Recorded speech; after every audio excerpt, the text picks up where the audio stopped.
Veliko ljudi me sprašuje, kako sem odšla iz nekih svojih teh temačnih dni oziroma teh padcev v življenju, ki so se mi dejansko zgodile.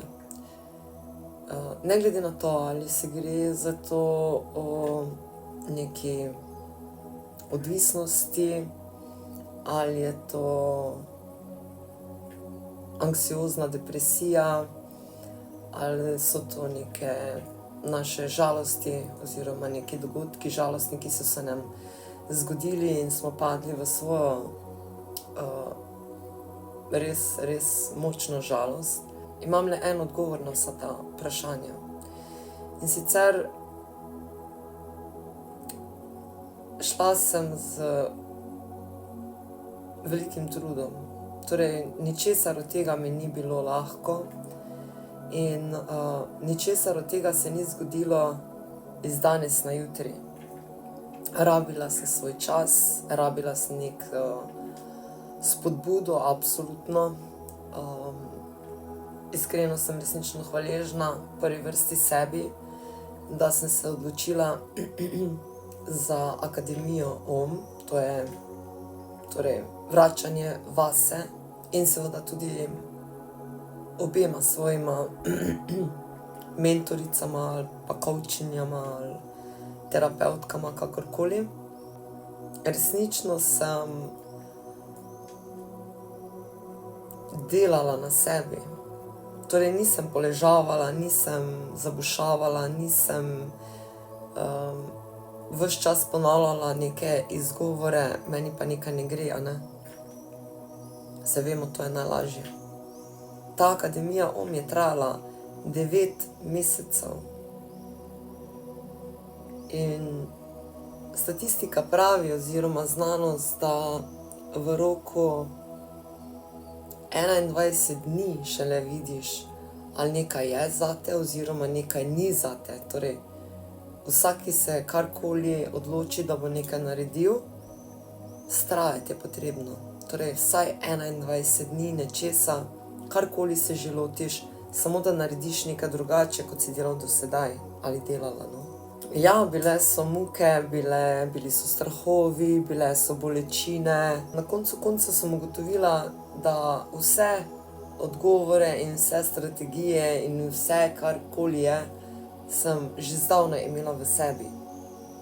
Samo nekoga sem potrebovala zato, da me je nanje spomnil ali pa da sem se lahko nekako malenkost vsaj naslonila na človeka, ki je v tistem trenutku bil absolutno bolj pripravljen oziroma bolj stabilen v življenju.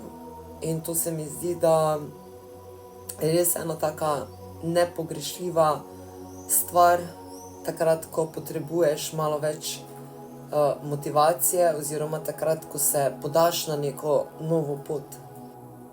V življenju sem se milijonkrat spotaknila, padla, se poškodovala, ampak vedno sem znala potegniti iz svoje notranjosti tisto moč, to sem znala poiskati in si nekako poflikati svoje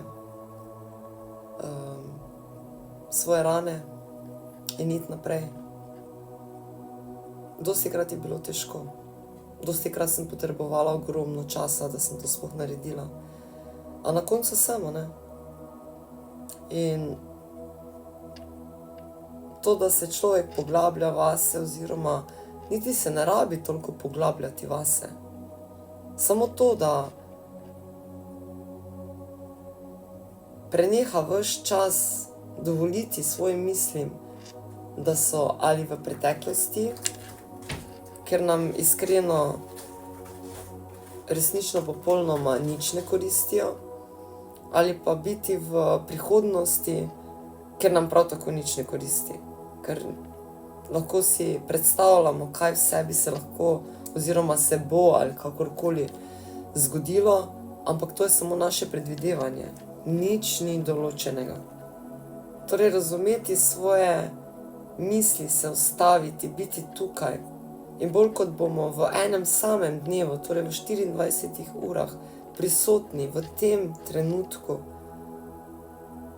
več bomo uspeli pri sebi, več bomo lahko ustvarjali za naprej, več bomo lahko predelali neke svoje stare rane. Tukaj v trebuhu, to je naša življenjska moč. V srcu, to je naša ljubezen. In tukajle v glavi, to je naša zmeda. In naše misli so zagotovo naša zmeda. In bolj kot dovolimo, da naše misli vodijo nas, torej, da nas vodijo v neke spomine, kjer dodamo še občutke, ker bili smo tam, vemo točno, kako smo se počutili, in to ponovno doživljamo, si gradimo absolutno da svojo slabo prihodnost. Lahko pa se ustavimo v tem trenutku, pogledamo okrog sebe, res vsako stvar, in smo hvaležni za vse, kar nas obdaja. Ker iskreno ničesar, prav ničesar v našem življenju ni samoumevno. Četudi se nam velikokrat zdi, da je. Če se spomnimo, da samo naše dihanje ni samoumevno. Samoumevno dihamo. Ampak če se dejansko osredotočimo na svoj dih, si lahko z njim ogromno pomagamo. Naša čustva, sem že parkrat ponovila, da so vodilo v našem življenju, da je to en naš kompas. Bolj kot bomo dovolili, da se bomo vračali v neke pretekle situacije, ker nam je bilo hudo, ker nas je bolelo, ker nas je bilo strah, bolj si bomo to prinašali v svojo prihodnost. Bolj kot bomo zavestno živeli v tem sedanjem trenutku, lažje nam bo. Bolj kot se bomo, kot takrat, ko smo bili majhni otroci, se enako poigravali z našimi čustvi, z našimi mislimi. Lažje nam bo, lažje bomo živeli, lažje bomo srečni. A ni to point, da živimo dejansko srečo v svojem življenju? Da smo veseli, da se veselimo, da se smejimo, da doživljamo res tiste lepe in prijetne trenutke. In ne, da se spominjamo slabih. Slabi trenutki tako ali tako se nas bojo še milijonkrat dotaknili.